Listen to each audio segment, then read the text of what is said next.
going out, you take it to the mechanic and you're like, hey, this happened. They're like, yeah, no, you're full of it. So You know, it kind of brings us to what's happening, in the market and so forth, is that I think to be a real estate investor or to be in this business, one thing that you have to be is you got to be able to adjust and adapt. You have to be adaptable. mhm. That's what I was struggling for, because things do not always go to plan. So you have to be able to be flexible with what that is. Mhm. So case in point. So hey, so everyone, I've known Garrett for probably 8 years now, Eight nine, or nine. eight or Yeah. 9 years. And I first started working with Garrett. He was wholesaling a deal, and he wanted to make sure that I was capable of getting it closed.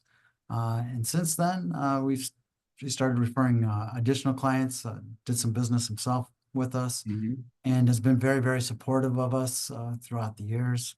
Um, Mhm. so Garrett, correct me if you're wrong, but I think that you have real estate business in both Michigan and Florida. Is that right? I do actually. So, I got started in 2011 just as a regular retail real estate agent. And then in 2018, I started my investing career. And in 2023, so about 2 years ago in May, I made the move from Michigan to Florida full time. And from 2018 to 2023, just before I left, I completed 50 investment transactions in a very short period of time. That's about 10 to 11 a year. And when I moved to Florida, I literally I had to start my business from scratch. What I was doing in Michigan didn't work in Florida because a lead generation strategy that I had in Michigan didn't work on social media and the groups down in Florida. So I had to pivot. Additionally, when I moved I live in Ocala, Florida now. So, but when I moved into Ocala, I had a private money source that, I had essentially a line of credit for $3 million. When I told him that, hey, I'm moving to Florida, he goes, congratulations, couldn't be happier for you. I'm not funding you in Florida. I'm like, what? And like, I had really good terms. It was like zero down, 100% financing, everything due in the back. I mean, there's not many lenders that'll do that. I mean, once you find that golden goose, you don't let it go, right? I Right, mean, absolutely. that's it's like, okay, so it's like, okay, well, there went my money option moving down to Florida. And he goes, go build a network. I don't even know if you can sell real estate in Florida. Like, you're good in Michigan, but you don't know anybody. You don't know the market. You don't have a network of wholesalers. You don't have a network of contractors. You don't have any end buyer investors. You don't have anything. Like, so why would I even consider lending you money? I'm like, okay. So, and then, it's helped me spur building what I built down here in Florida, which is pretty cool. From the outside looking in, it looks like you've built up something that is fairly of note. If you don't mind, I know a lot of people don't like to just like put out some of their own accolades, but if you wouldn't mind just sharing it for the group so they Yeah. can say, yeah, okay, we should listen to this guy a little bit. So it is tough to talk about myself because, I still don't think I do enough. So I transplanted from Michigan to Florida. I literally no family, no friends, no nothing, like knowing nobody here. So the area I moved to has very low level real estate investor experience and whatnot. And when I got involved, one of my lead generation strategies in Michigan was to post in local Facebook groups, hey, I'm looking to buy 2 or 3 houses in the next, 3 to 4 weeks. Cash buyer, and give you multiple options. Because as a real estate licensee, I got to let them know what I think the value of their house is, but I can also give them a cash value. And there's a lot of options in the middle, but that's my value proposition is I give people options. So I would generate leads quite often through Facebook groups, just doing that. And then when I tried to do that down here in Facebook groups, well, the admins in these Facebook groups are like, yeah, we're going to put you on post restriction. You can't post that stuff. I'm like, what? So like my entire lead generation model for finding off market properties was torpedoed. Like it was just like, okay, well, now I got to find new ways. So because the investor community was kind of shattered, there was no really centralized focus. I started an investor community in Ocala, where we have a monthly meetup. It's actually templated off of a group in Michigan that I was a part of. And so I just started networking with people and just kept putting it out there every time I could possibly put it, anything that's out there. And the group was started in September of 2023. So less than 2 years ago, about 18 months ago. And we have just shy of 4,000 members in the group. Off-market deals are done in the group. We have uh, the last meetup, one of the businesses came up and approached me. He goes, "My business was saved by your group." I'm like, "What? What do you mean?" He goes, "In February of 24, I had no idea what was going on. I had started a business 8 months ago and it was failing. I had no appointments, and you introduced me to somebody who essentially gave me stability, and then I was able to go up from there." He goes, "I now have my own truck that's got its own wrap. I have 3 employees. My calendar's full. Is there anything I can do to help you?" I was like, "That's cool." Like that, and I'm a huge advocate of supporting small business and helping people grow their business. It's not just about, granted, I did create the group for self-serving benefit, but it's collateral. And I've had the privilege of being there a couple of times to your meetup. Even though it's about a 3 hour drive there and back, at least 3 hours, maybe four. But anyway, it's it's one of the most well attended Mhm, meetups that I've been to, and just a real great group to just feel like um, in a mhm, community. And I feel that community as a real estate investor is so underappreciated often mhm, we can do for each other. Um, mhm. so I think you did. I mean, because I remember when you started it. I mean, you started from square zero and just Yeah, from scratch, like and then started. literally zero, 18 months ago, zero.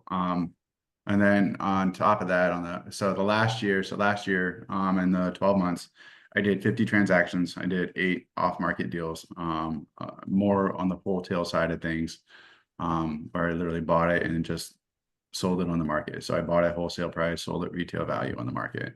And then I did 42 residential retail transactions as a real estate agent. So that doesn't include any of the 8. So I'm on track already for this year to be in the 60s, maybe 70s for total deals for investment as well as retail. And then I should be back to my 80 plus a year that I'm used to when I was in Michigan. So I'm trending in the right direction. That's awesome. Mhm. So why don't we go ahead and go back a little bit too, or I want to talk a little bit how we got into this conversation. So, how we ended up being a guest. So, I'm running or attempting to put together workshops that are on the foundational things, or things that I find that Mhm. are foundational or very important to becoming a successful real estate investor. And Mhm. so, I knew that I wanted to have Garrett as a guest because you've been a guest before. You're very knowledgeable about wholesaling. What sets you apart from other real estate professionals that I know is that you really target investment properties. Like that's really where you hyper focus. Yeah, I try to buy every house I walk into. Like my wife hates it. So yeah. And so I asked Garrett, I said, what would you like to, be the focus of this meeting? And he says, well, what's it on? I go, well, it's foundation things that people are going to need, basics. And it says generating leads. I think is and it hit me, and I was like, generating leads. At first, I was like, well, wait a minute. No, I don't think you understood the question here, maybe. So I said, really, you think that's foundational? And Garrett's response was absolutely not only foundational, I think it's the most important part of it. So in my mind, I'm thinking generating leads. He's talking like a real estate agent. Okay. So I Googled, I'm gonna have to say I didn't Google it. I used Chat GPT here, right? Because I was like, okay, how is this tied into it? And so ChatGPT answers absolutely, and this is how. And I was like, wow, okay, this makes sense. So because generating leads is more than just finding people that you can market and sell to. It's about um, finding it's about acquiring properties, getting these opportunities to get those properties. It's about having the people to sell it to, and then Mhm. um, and it really allows a lot of doors to open. So anyway, so that's how we ended up here. Mhm. And so I'm gonna go ahead and let you go a little bit more, and then I can ask you some more questions. But yeah, just go ahead and maybe just Yeah, so lead generation is absolutely the foundational principle. It doesn't matter what sector of real estate that you're going to be in. It's, retail space, the mortgage space, the title space, the investment space, because as much as like, oh, the numbers and everything, like you need people to talk to, people that own houses. Like that's the foundation. Like, how are you going to sell a house if you can't talk to somebody that actually owns a house? And then not just talking to somebody that owns a house is finding your niche. Like, what is a motivated seller? Like cold calling. Okay, great. That's cold calling, but are you cold calling for a purpose? Are you just randomly cold calling? That doesn't work. Cold calling a targeted list, out of state owners, out of state owners, tired landlords. You have probate deals. You have driving for dollars, where you can actually create a list and then go skip trace that list. Calling for sale by owners. Looking for investments, creating relationships with real estate agents. In Michigan, when I was generating leads, every time I would do a retail deal, I talked to the other agent on the other side. Hey, I also buy houses. So if you walk into a house that doesn't look or smell that great, give me a call. They're like, oh, okay. You have no idea how many houses I bought from real estate agents where they're like, hey, we thought of you. So like, don't be secretive about what you do and like tell everybody, like, I buy houses. Like when people walk up to me, like, what are you doing? I'm like, I buy houses. I literally I want to get shirts that just walk around with a QR code or something on my back. So while I'm walking around the grocery store, and I said, but I buy houses. I've had people walk up to me where like, hey, do you also sell them? I'm like, yeah, I'm a real estate agent. Let's do this. So like, you have to be overt and committed to like who you are, and that's who I am. Is I buy houses. So lead generation is critical for everything. It's the foundation keystone, because if you don't talk to anybody, you aren't going to sell anything. So let's say somebody is new to flipping. Maybe they have done one flip, or maybe they've invested in a house, or maybe they have never done it before. What steps would you take if somebody is brand new into business? I mean, they have no idea how to generate leads. Like Lisa, you heard her come on. She says, "Well, I'm doing this cold calling. It's not working out." I've heard Hmm. other people go, I'm doing this or that, or like you said, you're posting on Facebook. Where would you start? Like what, maybe 5 areas or 3 areas that you would say, hey, start here. So it's going to sound a little unconventional.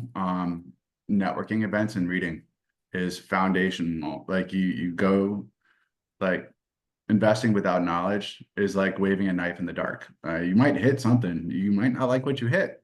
The person that gets it might not like it either. So you go and surround yourself with other investors in the community that are doing what you've done. Don't go and talk, don't take a YouTube course or, uh, somebody who said something on Facebook.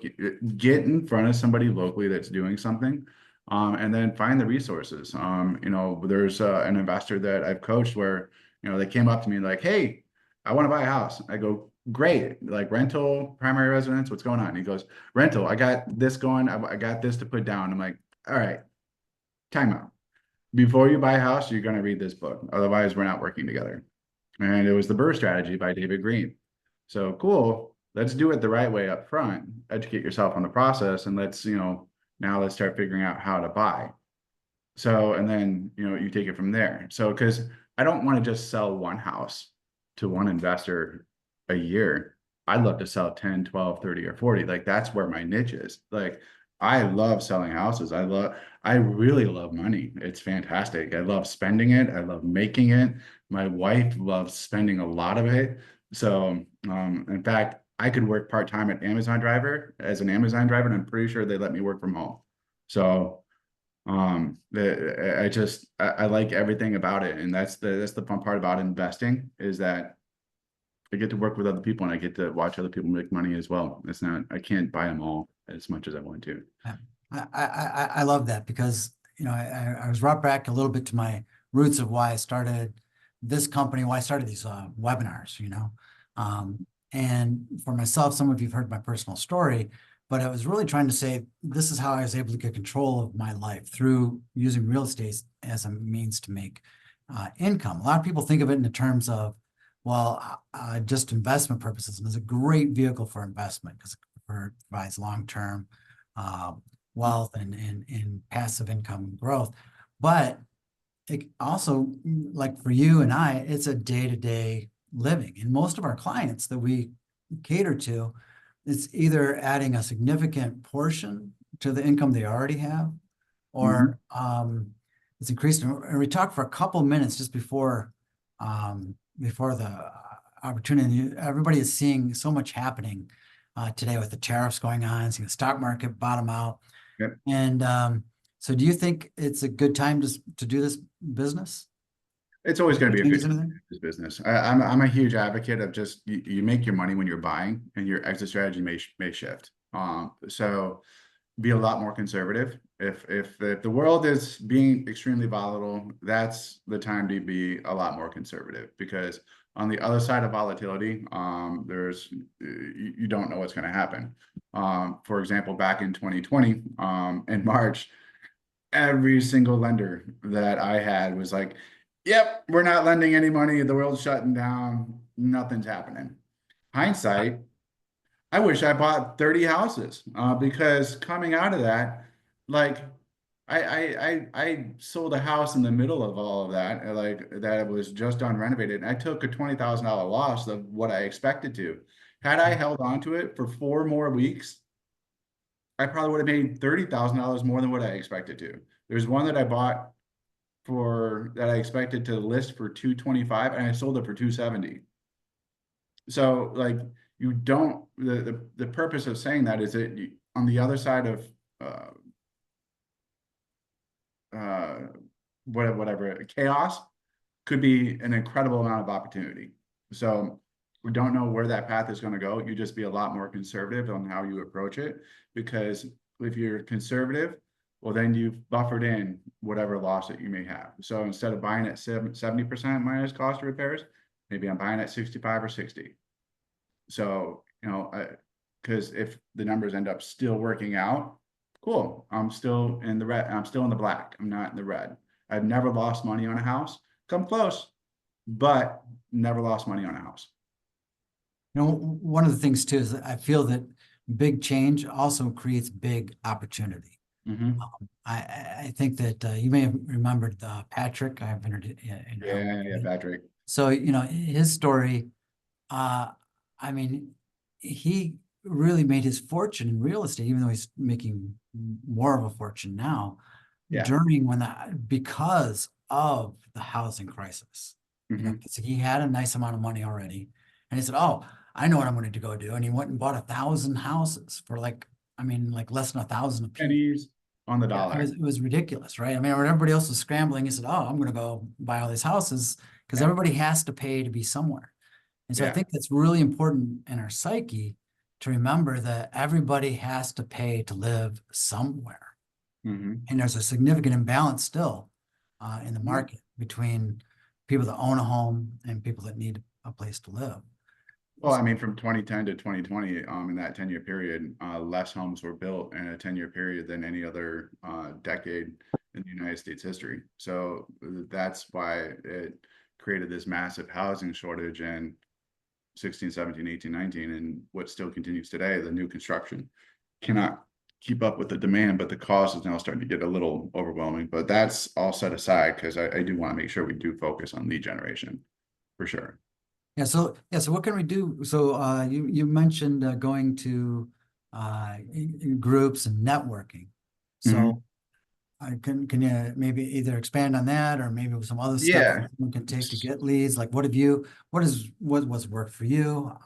Where would you want to go? You So your mentioned, network is your net worth. That is something that you should always keep inside, that your network is your net worth. Your who you surround yourself with is where you're going to end up. If you're all making the same amount of money, then you need to, find richer friends. It's just simply because they're going to find more money. It's a different mindset. The way my value proposition with new wholesalers in my group as well as new investors is like, well, here, I'll tell you a story about my UPS driver of all things. So lead generation, I found a lead generation on a real estate website on Facebook that said, hey, we give away free boxes on Facebook Marketplace. I'm like, okay. I'm like, time out, pause. What? Free boxes? They're like, yeah, free boxes. I go, okay, how does that work for you? They're like, well, when people are moving, they need boxes and they don't want to pay for boxes. So if you offer free boxes, now you find people that are moving. I'm like, that's brilliant. I'm like, okay, all right, well, I'm gonna try it. I'm gonna try that out. So Wow. I try something, I'm like, all right, I'm gonna start small. So I bought 200 boxes on U-Haul. You get a package of 20 for I forget how much it was. It was like 25 bucks or something. So I spent 100 bucks on boxes. Um, whatever. I think it's 200 I spent. Anyway, but I got these boxes and I was passing out 5 brand new boxes to anybody who is interested in getting boxes. And it worked. I got listings from it. I ended up putting an offer on 2 houses as well. So that was kind of cool. So it was like, all right, cool, this works. So I ordered $400 for the boxes. I doubled down, and my UPS driver pulls up, and like when they come out, they're like huge boxes, like because there's 20, and they put them in one box. And he brings his dolly out, and he goes, I got a lot of boxes for you. I'm like, it should be about 10. He goes, yeah. And they're heavy. Like they were really heavy. So he's taking a dolly. He's like trying to carry them, everything of that nature. And I'm like, he's like, so you moving? I'm like, no. Like I give boxes out to people that are moving because that's what I do. He's like, cool. I go, you're a driver, right? And he goes, yeah. And I go, you drive by a lot of crappy houses, right? He goes, yeah. I go, how about you make a pin on the houses that you drive by? And if I buy one, I'll float you 500 bucks. He's like, isn't that called wholesaling? I'm like, what do you know about wholesaling? He goes, well, I watched a YouTube video on it. It's something me and my brother have always wanted to do. I go, okay. He goes, wait, you know how to wholesale? And I go, I do. And he goes, I have a list of 20 houses. Can you help me find the owner so we can see if we can buy them? I go, sure, send me the list, but if I'm going to coach you through it from start to finish, it's 50-50. Everything that we do is 50-50 until you feel comfortable to go do it on your own. He's like, okay. So he sends me a list of 20 houses, and this is driving for dollars. You look overgrown yards, roof looks like they're caving in, garage doors, like the house looks in rough shape. It's driving for dollars. You can skip trace, you can find those people. It's a lead generation. I think it's very profitable. Instead of door knocking, I heard somebody say door knocking earlier, and I was like, that's not my cup of tea. I don't want to get shot. So, but especially if it's anyway. But so this list of 20, he called, I skip traced it, sent it to it. I'm like, this is what you say. This is the order that you say it in. They say yes. Set the appointment, give me a call. We'll go out and take a look at it together. We'll evaluate the property. I'll make an offer in the driveway. He's like, oh, okay. Calls it up. He calls me back the next day. He goes, I got somebody interested. Full note. Just because you have somebody who's interested in selling and willing to sell and able to sell doesn't mean that they're motivated to sell. Not everybody is a wholesale transaction. It's all about motivation of that person. So that's a full-on caveat. He goes, I have somebody who wants to sell it at 150. And he gave me the address, and I go, oh, I'm like, I know that area. The ARV could be 220 or it could be 300. I go, okay, well, 150 is there's some meat on the bone there. Let me run the market report. Found out the ARV is 300. Okay, 150 looks like it might be a possibility. I'm like, set the appointment. He goes, I can't. The guy's in Indiana. I go, well, why is that going to stop you? We're in Florida. He goes, well, I can't get access to the house. I go, call him up, set the appointment. He goes, he's in Indiana. We can't go in there. I'm like, all right, what's his name and phone number? I'll set the appointment. I'll give you a call back and let you know when. He's like, oh, okay. Call the guy. I'm like, hey, I know you're in Indiana. My partner gave you a call. Can I just lurk around your property, go peeking in the windows, and I'll give you a call when I'm in the driveway to make you an offer? And he's like, yeah, that's fine. So call up my UPS driver. I'm like, cool. We're going tomorrow at 10:30. So he met me there. We walked in the property and walked around and called the seller up. And I'm like, Yeah, he said you want 150. I can't do 150. I can do 120 because you need a roof. Your well bladder's gone. The AC unit's gone. It needs a full it needs all that blah blah blah. He's like, I can't do 120. I go, all right, well, you want 150. I want it for 120. How about we just split the difference at 135? Because I can do that deal. So send him the purchase agreement right there in the driveway with my tablet because I had everything automated and templated. Sent him the purchase agreement. We were under contract. I'm like, great. I need your permission to have a locksmith here so we can drill the lock, put a new deadbolt on it. I'm going to do that on Saturday. Do I have your permission? Because they're going to call you to make sure that I can do that. He's like, yeah, that's fine. So I had that set up. So I put it out in my group. Hey, I have a off market opportunity. I wanted to flip it at first. And I told my UPS driver, I go, if we can sell this for 175 and just be done with it, like that was $40,000 difference. I'm like, if we can just be done with it at 175, is that good for you? And he goes, well, what does that mean for me? And I go, that means we're each probably going to walk away with around 17, $18,000 after everything's all said and done. He goes, yeah, if you can get that, go for it. So literally put it in the group for 175, met 5 buyers at the house as the lock is getting drilled, and met a brand new buyer that I had never worked with before here in my local market. Says, I like to buy 10 houses a month. I go, great. I've never worked with you before. I need to see your proof of funds. He's like, hold on 1 second. He opens up his phone and shows me $3.2 million in his account. And he goes, are we good?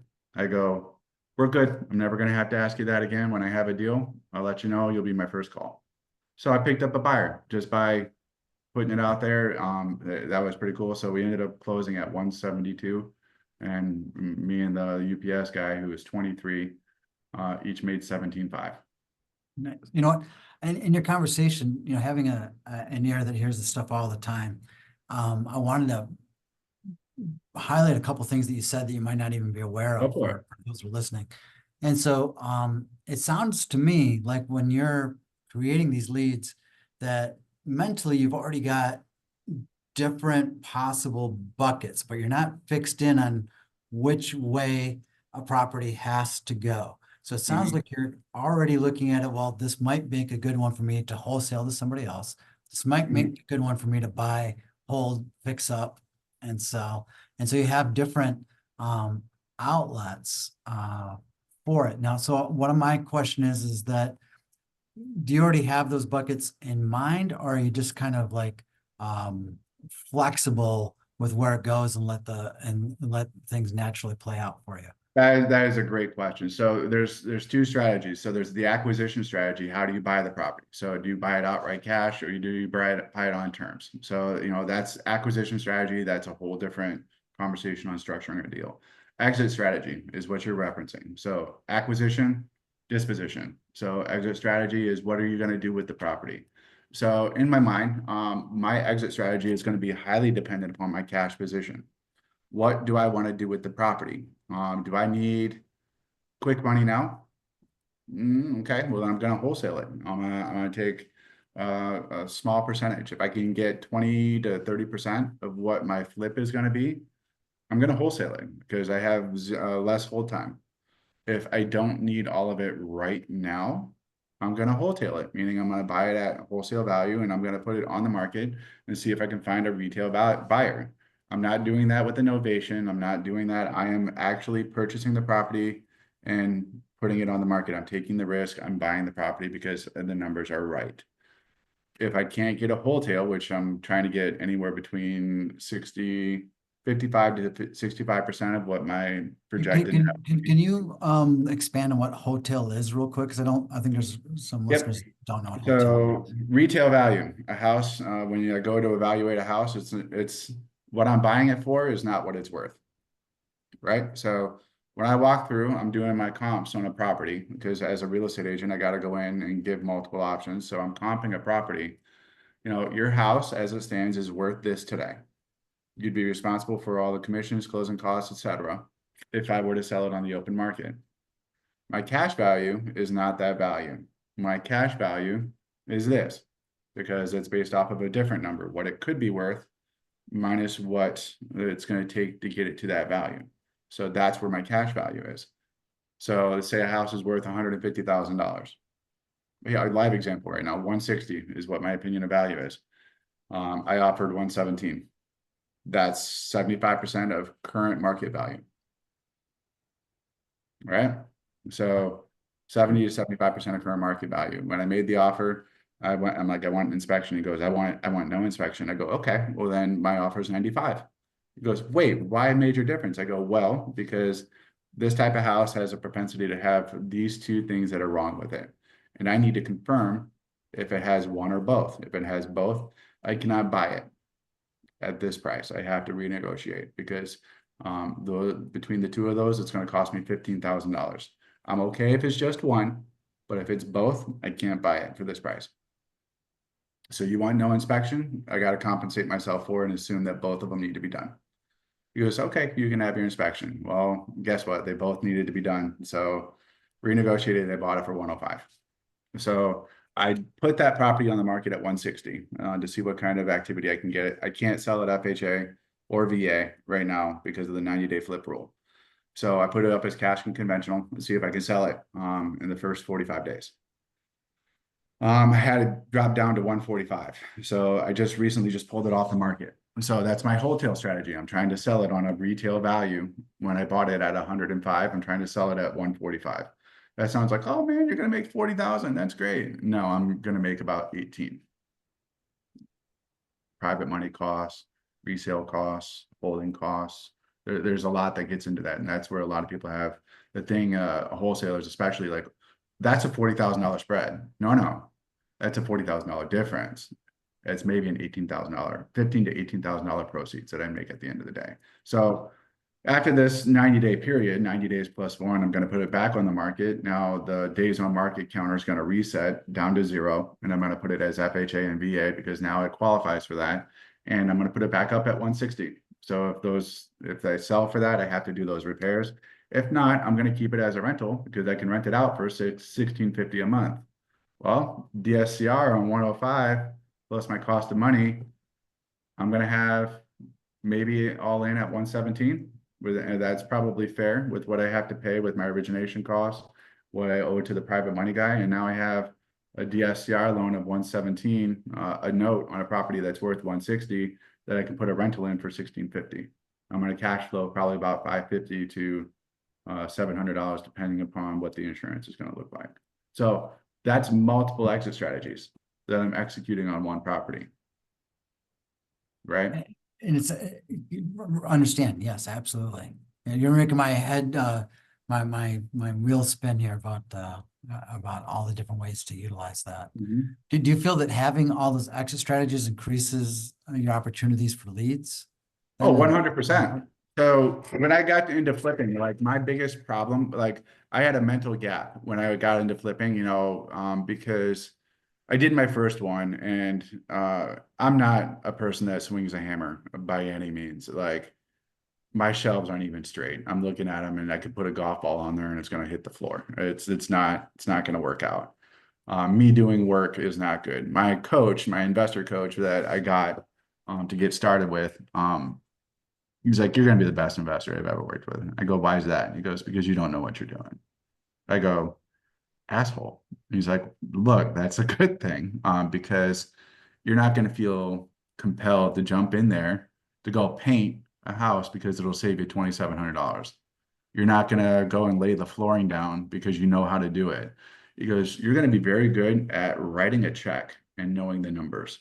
So that way you can focus on finding the next deal. I'm like, oh, okay, I guess it makes sense. Yeah. All right. So after I did my first one, I started doing 2 at a time.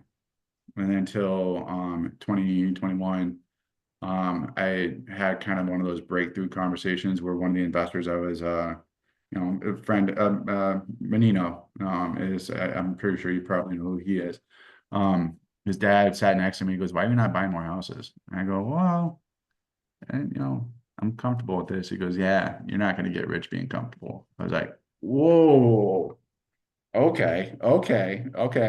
He goes, after we get back from this vacation here, I want you to go buy as many houses as you can in the next 4 weeks. So I ended up buying like 7 houses in 4 weeks.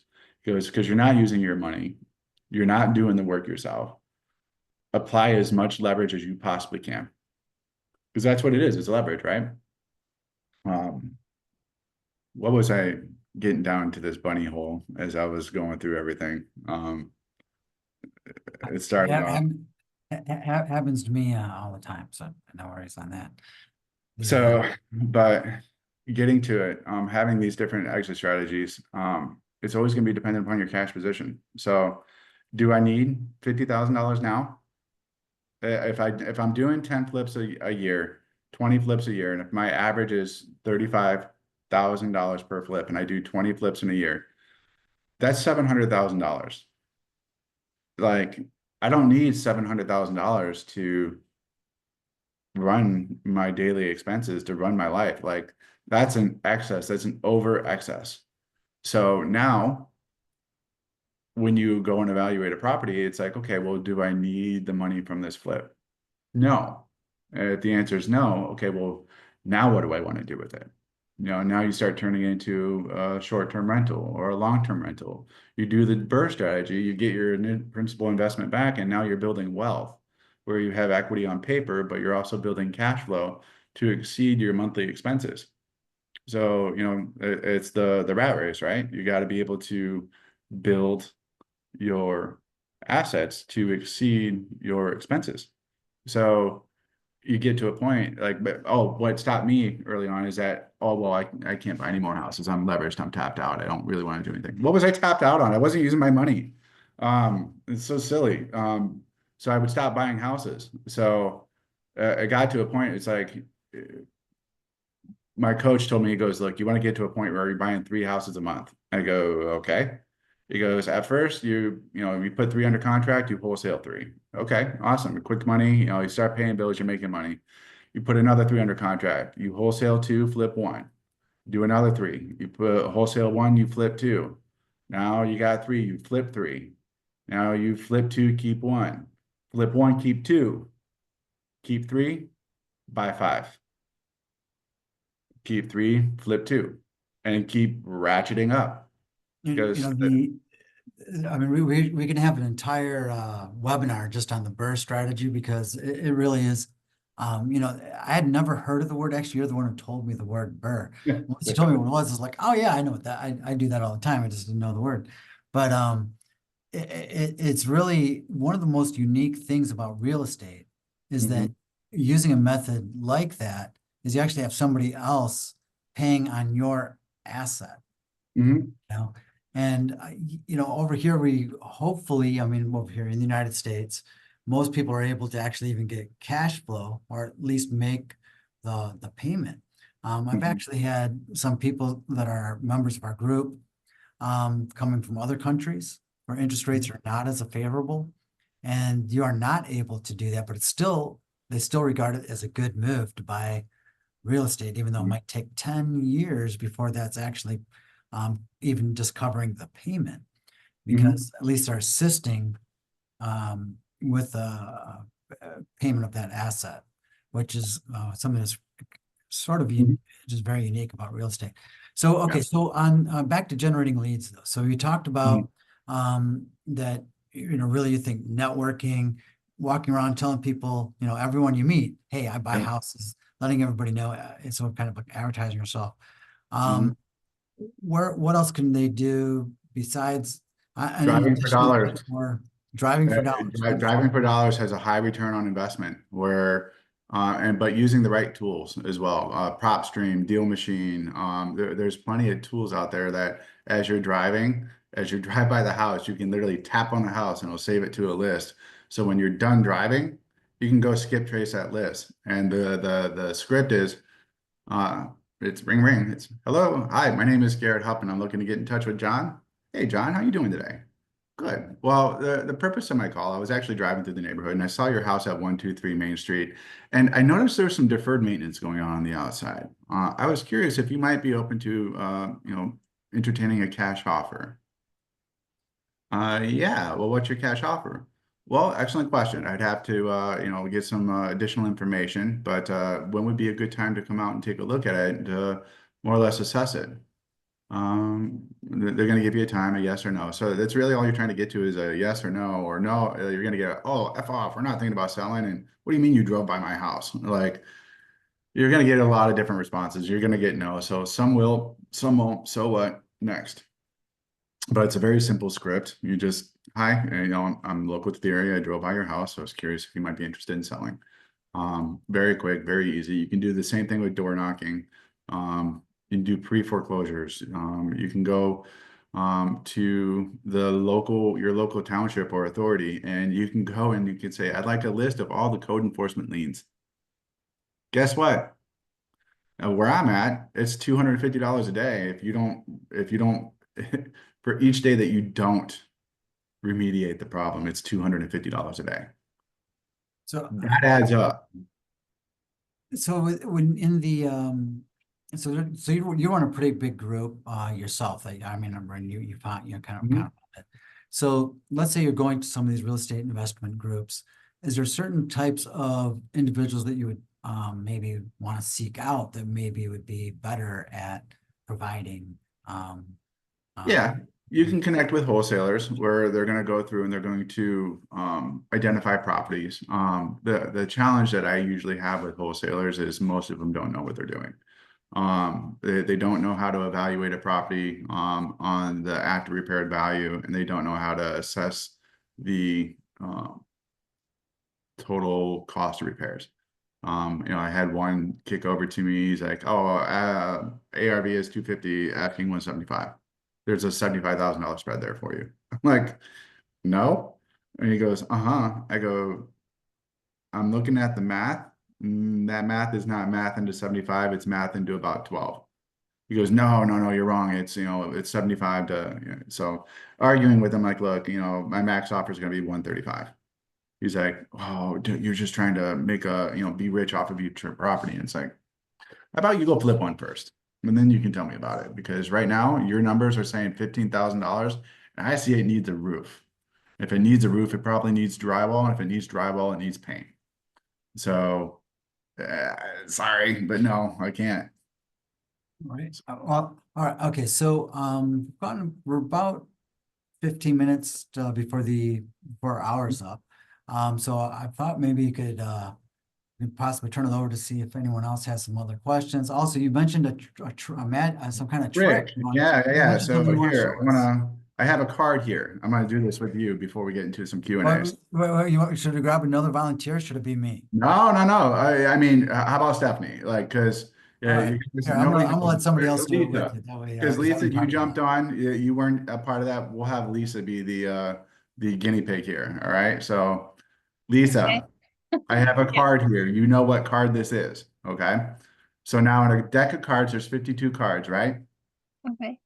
So in a Yeah. deck of 52 cards, there's two colors. There's black or red. I want you to tell me, pick a color, black or red. Red. All right. Now in the color of red, there's two suits. There's hearts and there's diamonds. I want you to pick hearts or diamonds. Diamond. Okay. Now in the suit of diamonds, there's 13 cards. There's number cards and there's face cards, right? I want you to pick number cards or face cards. Uh, face cards. All right. So in the number of face cards, there's four. There's the ace, king, queen, and jack. I'm gonna group them in two. I'm gonna put the ace, king over here, queen, jack over here. I want you to pick ace, king, or queen, jack. Queen Jack. Awesome. Now that leaves the queen and the jack. So I want you to pick the queen of diamonds or the jack of diamonds. Which one? Queen. What?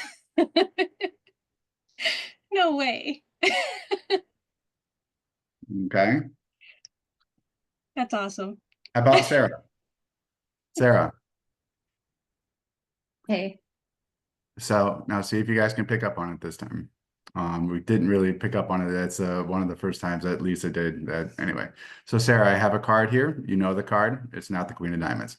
All right. So when it comes down to it, there's 52 cards in the deck. I want you to pick red or black. Black. All right. Now in the color of black, there's two suits. There's clubs and there's spades. I want you to pick clubs or spades. Clubs. That leaves spades, right? Yeah. So in Sure. the two of spades, there's 13 I think I cards. see it now. There's 13 cards. There's number cards and there's face cards. I want you to pick number cards or face cards. Face. All right. And the face cards, there's four. There's the ace king and there's the queen jack. I want you to pick the ace king or queen jack. Queen Jack. Now in the queen and the jack, that I'm gonna split it. I want you to pick the queen of spades or the jack of spades. Jack. Jack of spades. So they pick the second one? Not always. Did And then anyone you, pick up on that as to why that works? Yeah, it's actually goes back to I've seen this back to a sales course I saw back in the 90s, Tom somebody or another. Tom Ferry. It was it was pretty cool. It was done So, very well. You did it very well too, by the way. so the purpose of it is asking leading questions. I have a huge advantage over you. I know the card. So I'm asking you questions to get to the result that I want, right? I know the end result. So when you said the key point here is when I said I want you to pick clubs or spades, you pick clubs. So I didn't want to go down clubs. So I redirected you to that leaves spades, right? Now you agreed with me. So now I went down the spades path. Now I didn't go down the path that you selected. I went down the path that I redirected you to. So I got to the end result by asking the right questions in the right order to say the right things to get the right result. That's your conversation, that's your dialogue on an appointment. That's how you got to do it. So that's my magic trick. It blows people. It's a great party trick because it's like, what? It's a magician. I'm like, yeah. So I think that's really helpful. Okay, so does anyone have, if you want to either just unmute yourself, ask a question, or if you want to type anything in, or if you just want to say anything that's been on your mind, go right ahead here. Yeah, this was a pretty great session. Just listening to everything. This is a great job. yeah, I think you knew the guy I was talking about. Yeah. Which one? Were you The friend of mine that wanted to get involved with investing, I said he needed to read this book first. That's right. Yep, I do know that one. I like that part of the story. that's good.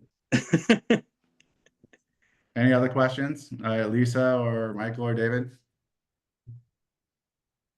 So Lisa, did you pick up any tips, do you think, that you can use for? I really like that box thing. That was really cool.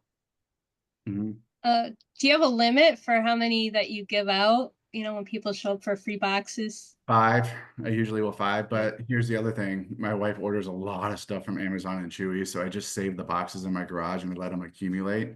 So I'll give them Okay. 5 brand new ones and I'll give them, 5 used ones. And it's like, hey, cool. They're like, I want all the boxes. I'm like, that's not how this works. I said you get, some boxes. I didn't say all boxes. So Right. If you But ever need any, the you can get them usually on Facebook Marketplace, and a couple well, other where do you places. think they're looking for them at? Facebook Marketplace. Yeah, So but you can get them there too from somebody, and then you can redo it. But here's the cool thing about the box strategy. So it's not just, having them come pick them up at your house. It's cool. Yeah, I can drop them off for you. What's a good address? Now I have an address. Oh, And then, you hey, already have an appointment. I can give you a call when I'm on my way. Sound good? So now I got their address and now I got their phone number. So, hey, cool. Awesome. Well, here's the boxes. Out of curiosity, are you moving? Yeah. Sometimes the house is going to be already sold. It's already going to be on the market. And that's fine. That's just a cost of what it is. You can kind of like, hey, you can kind of ask some preliminary questions before you go. But when you're there, it's like, hey, by the way, are you selling the house? I am actually. Okay. Well, so I'm a real estate agent. I also buy houses. Did you already have idea in mind as to what you're looking to get for it? Well, this price. And I mean, like I'm doing my research. I already have their address. I'm doing my research. I know how much it's going to be worth potentially. And if their number is like way lower, I can do a cash offer for that. Okay. Oh, So now, it gives, there's so many different ways to go about it, but it's taking massive action. My mindset is if I'm not on an appointment, I got to be finding the next appointment. So I'm always on the phone. Like I'm not sitting here and, oh, well, I'm running a full-time business. Okay, cool. Yeah. Well, I've made calls today. Okay, great. Have you set an appointment? No, then you haven't done anything. All you're doing is being busy. You're not being productive.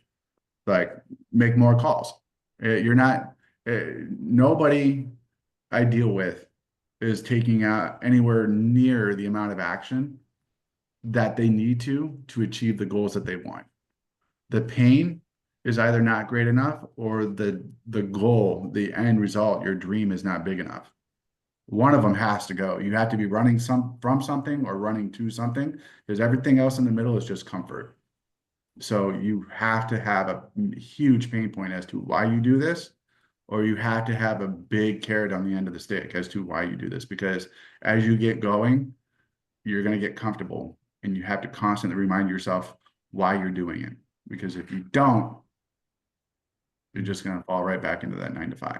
And that's my fear. I don't ever want to be a 9 to 5. That's a great takeaway. And, you know, and the one thing that I'm going to keep from this, that I need to relay over and over again, is that, because I hear it all the time, like, I can't find anything to buy, right? A lot of times from clients, like, oh yeah, I'm just waiting to find that deal and get that offer through. But I think that, and you've brought certain deals to me here and there, and they just didn't fit for financing for a fix and flip, right? And I think that happens to a lot of people. But you still bought the house, and you still did something with it, you know, whether you did wholesale or you did some other option, because you have multiple different exit strategies in your mind of what you can do with the property. And I think that having those is really a key to being success, because you may not find that home run deal you're looking for right off, or that one that fits right into your model right away, but there's still something you can find that can lead to the next one. You know, a lot of times too, and I've seen this happen with you, I've seen it happen with others, maybe that one property leads you either with a connection with the person you're buying it from, or a neighbor or somebody else, because your activity breeds activity itself.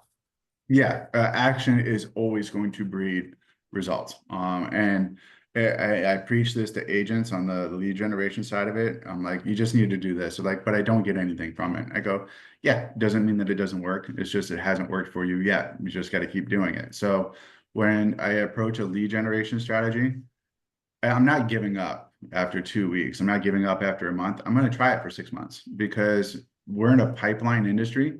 People don't make decisions to buy or sell on a whim. They don't, like, when you call them the first time, they're not ready to make decisions. Like, you may have to follow up. And that's another key, is follow up. It's not just lead generating. You capture it, now you got to follow up, and that's a pipeline lead.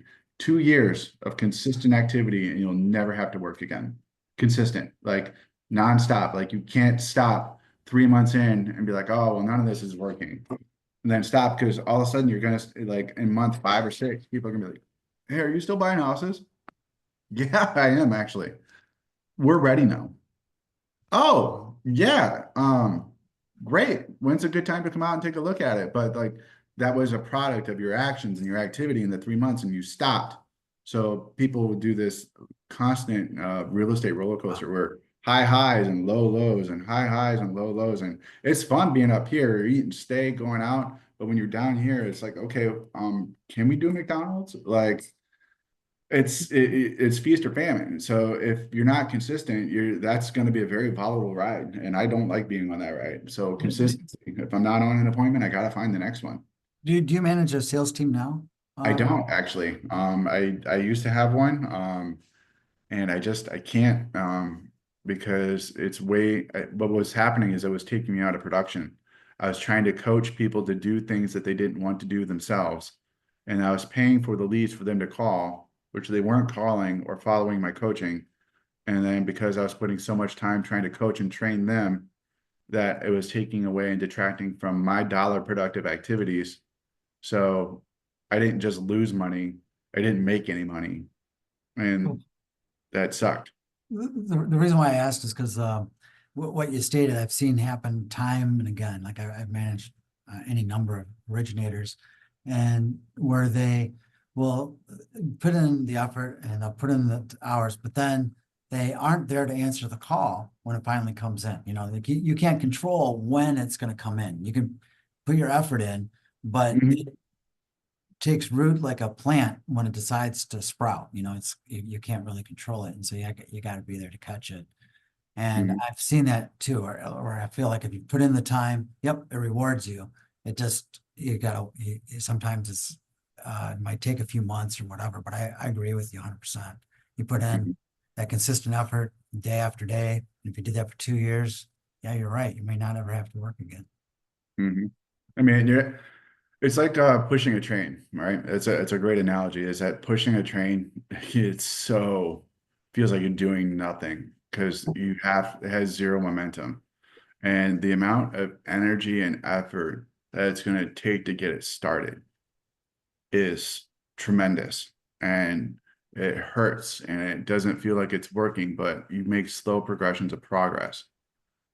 But as the train gets going, and people think, oh, well, I've made it. Like, okay, they stop pushing. Well, the train starts slowing down. It takes much less effort to keep momentum going once a momentum is achieved. The minute you stop applying pressure and momentum, your business starts slowing down and dying. But if you keep applying a little bit of pressure here and there, you keep that forward momentum going all the time. So that's why lead generation is that momentum. You have to do a little bit of it every day, a little bit of it every day. And if you don't have anything, you're doing a lot of it every day. If you have a 8-hour day, you should be spending 7.5 of it. And when it comes to lead generation, it's not like, oh, well, this property at 123 Street, I'm going to do the research. I think it's probably going to be worth 250. And you know what? That means my maximum offer, I got to start at 175, and it might need $40,000 repair. So my max offer is probably going to be 135. I looked at him, I go, have you made the phone call yet? No, I just wanted to make sure. I go, make sure about what? Well, that it's going to be worth my time. Okay. You don't even have a yes, and you're trying to evaluate a property. Stop. Just go do it. Stop trying to focus on the numbers and evaluate whether or not a property is worth your time. I have bought some very nice houses that I never expected anybody to take my cash offer on. But because you make the call, then you evaluate. You don't evaluate, then make the call. And that's where I think a lot of people, when it comes to lead generation, they're terrified to make the call because they're afraid to get a no. And they try to justify their activity and actions. Oh, well, I had a busy day today. Yeah, what'd you do? I evaluated 20 properties. Okay, cool. So you have 20 people that are interested? No, but I evaluated 20 properties. Okay, do you have appointments on those? No, but I got a lot done. And they can't tell me what they did.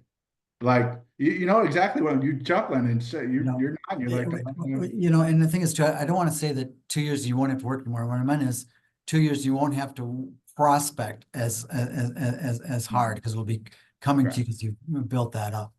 Hey, so I'm gonna this is keeping with the timing, we'll wrap it up here. Garrett, you know, thank you so much for participating today in this webinar. Is there anything you'd like to add before we end? just be consistent, have a big enough dream, or be running away from something. That's going to drive you just consistently. All right. Well, thank you so much. I really appreciate you. I think everybody here did too. You're just your easy, candid manner, I think is enjoyable for everybody. Thank you so much. Thank No you. problem. Thank you, Thank you. Garrett. All righty. Bye.